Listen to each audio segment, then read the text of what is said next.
Finally, the wait is over. I am turning 26 today. Happy birthday to me. చాలా days నుండి vlogging start చేద్దాం అనుకుంటున్నా. Probably 1 year for now. But ప్రతి ఒక్క దానికి ఒక రైట్ టైం రావాలంటారు కదా. So I hope this is it. And yeah, I'm starting to vlog. So let's start our journey. India నుండి అమెరికా వచ్చి ఒంటరిగా ఉంటూ థింగ్స్ అన్నీ మేనేజ్ చేసుకుంటూ ఎలా లైఫ్ లీడ్ చేస్తున్నానా అని మన ఈ జర్నీని ఒక డాక్యుమెంట్ చేయాలి అనిపించింది.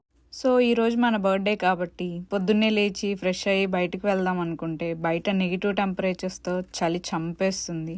ఇక మన బర్త్డే అవుట్ఫిట్ ఈ లాంగ్ మ్యాక్సీ, దాని మీదకి ఒక హెయిర్ బౌ అండ్ ఒక matching ear rings, my favourite necklace and a small hair clip. But the most important thing is బొట్టు. అంతే, ఇక మన ఫైనల్ లుక్ ఇలా ఉంది. And it's very simple. ఎప్పటి నుంచో స్టార్బక్స్కి వెళ్ళి ఒక కాఫీ ట్రై చేద్దాం అనుకుంటూ ఉన్నాను.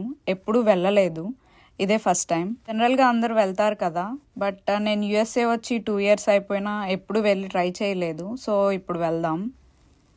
నిన్న ఫుల్గా స్నో పడింది. సో స్ట్రీట్స్ మొత్తం స్నోతో ఫిల్ అయిపోయాయి. డ్రైవ్ చేయడానికి కష్టంగా ఉంటుంది, బట్ చాలా బాగుంటుంది చూడడానికి. స్టార్బక్స్ మన ఇంటికి కొంచెం దగ్గరలోనే ఉంటుంది. సో ఇక వచ్చి ఒక కాఫీ ఆర్డర్ చేశాను.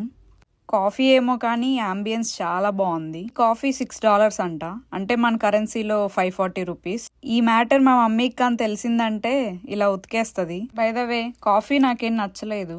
మంచి కాఫీ ఏదైనా ఉంటే సజెస్ట్ చేయండి, ఇంకోసారి ట్రై చేద్దాం. నేను ట్రై చేసిన కాఫీ కింద డిస్క్రిప్షన్లో పెడతాను, ఒకసారి చూడండి. ఇక ఎలాగోలా కాఫీ కంప్లీట్ చేసి ఇంటికి వచ్చేసాను. మన మాస్టర్స్ అయిపోయి జాబ్ సర్చింగ్ ఫేజ్లో ఉన్నాం కాబట్టి రిక్రూటర్స్ నుంచి కొన్ని మెయిల్స్ వస్తే అవన్నీ మెయిల్ బ్యాక్ చేశాను. బోర్ కొడుతుంటే మన స్ట్రేంజర్ థింగ్స్ సీజన్ 5 వచ్చింది కదా, సో అది చూస్తూ కూర్చున్నాను.